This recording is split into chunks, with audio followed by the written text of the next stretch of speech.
మాజీ మంత్రివర్యులు మాజీ ముఖ్యమంత్రి శ్రీ కేసీఆర్ గారి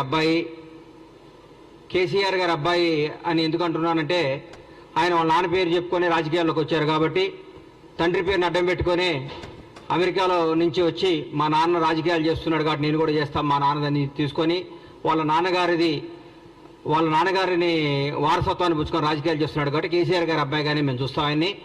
కేటీఆర్ గారి గురించి మాట్లాడుతూ మా ముఖ్యమంత్రి గారిని కష్టపడి కష్టాన్ని ఇష్టంగా చేసుకొని ప్రజా సమస్యను తన సమస్యగా చేసుకొని 17 ఏళ్ల సుదీర్ఘ పోరాటం చేసి ఏ వారసత్వం లేకుండా ఏ బ్యాక్గ్రౌండ్ లేకుండా ఏ చరిత్ర లేకుండా ఒక రైతు బిడ్డలా పుట్టి కొండారెడ్డిపల్లి నుంచి తెలంగాణ రాష్ట్రానికి ముఖ్యమంత్రి అయ్యేదాకా వన్ మ్యాన్ షో ఒకటే పోరాట యోధుడిగా తన రాజకీయ ప్రయత్నించి మీరు పెట్టిన చిత్రహింసలు మీరు పెట్టిన మానసిక క్షోభ మీరు పెట్టిన ఆఖరికి తన కన్న కూతురు పెళ్లికప్పుడు కూడా మీరు పెట్టి జైల్లో పెట్టి మీరు పెట్టిన ఇబ్బందులన్నీ తట్టుకొని రాష్ట్రానికి ముఖ్యమంత్రిగా అయి 6 గ్యారంటీలను ఇచ్చిన హామీలను అద్భుతంగా అమలు చేస్తూ స్వచ్ఛమైన పరిపాలన నీతివంతమైన పరిపాలన నిజాయితీ గల పరిపాలన అందరికీ అందిస్తూ ఈరోజు భారతదేశంలో ప్రతి ఒక్క ముఖ్యమంత్రి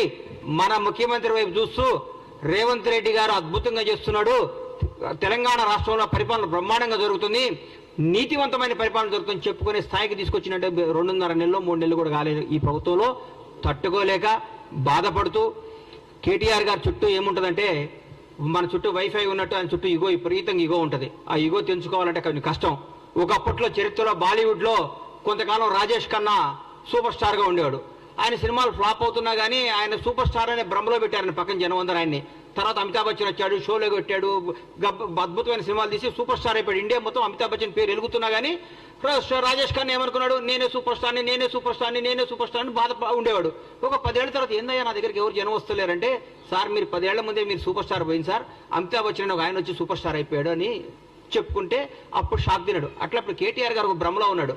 నేను కేసీఆర్ గారి అబ్బాయిని, తెలంగాణ రాష్ట్రం మాది, తెలంగాణ సెంటిమెంట్ని మేమే కదా రగిలించుకొని మేమే దానికి పేటెంట్ తీసుకున్నాం కదా, మాదే కదా, నా దగ్గర రావట్లేదండి, నా నమ్ముకున్న వాళ్ళందరూ వెళ్ళిపోతున్నారేంది, నా అనుకున్న వాళ్ళందరూ లైఫ్లో సెటిల్ అయిపోతున్నారేంది, నాకు దూరం అయిపోతున్నారేంది, మానసిక క్షోభ. పగోడుకు కూడా ఆయనకు వచ్చిన కష్టం రాకూడదు, పగోడుకు కూడా కేటీఆర్కి వచ్చిన కష్టాలు రాకూడదు అని కోరుకుంటున్నా. ఎందుకంటే తను నమ్ముకున్న నాయకులందరూ నిన్ను చీదరించి వెళ్ళిపోతున్నారు. నా అనుకున్నాడు నాతో నా జీవితంలో ఉండాల్సిన వాళ్ళందరూ కానీ హ్యాపీగా లైఫ్లో సెటిల్ అయిపోతున్నాడు పెళ్లి చేసుకొని. నీదంటూ ఎవడూ లేడు, నీకు చెప్పుకోవడానికి లేదు, నువ్వు రాజకీయ వారసత్వంగా రాజకీయ నాయకుడిగా డిజాస్టరు. టీఆర్ఎస్ పార్టీ కూడా రేపు బీఆర్ఎస్ పార్టీ మాకేమన్నా ప్రత్యర్థిగా ఏమైనా మాట్లాడితే మేము ఆశ్రయాలంటే హరీష్ రావు గారు ముందుకు వస్తున్నాడు.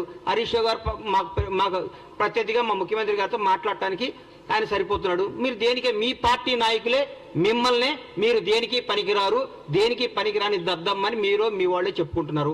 పైగా మీరు ఎక్కడ సెక్స్ అయ్యారంటే ఒక 300-200 యూట్యూబ్ ఛానల్స్ పెట్టుకొని వాళ్ళతో ప్రత్యేకంగా తిట్టేయటం, వాళ్ళని తిట్టేయటం, రేవంత్ రెడ్డి గారిని తిట్టేయటం, కాంగ్రెస్ వాళ్ళని తిట్టేయటం, కాంగ్రెస్ తప్పులు.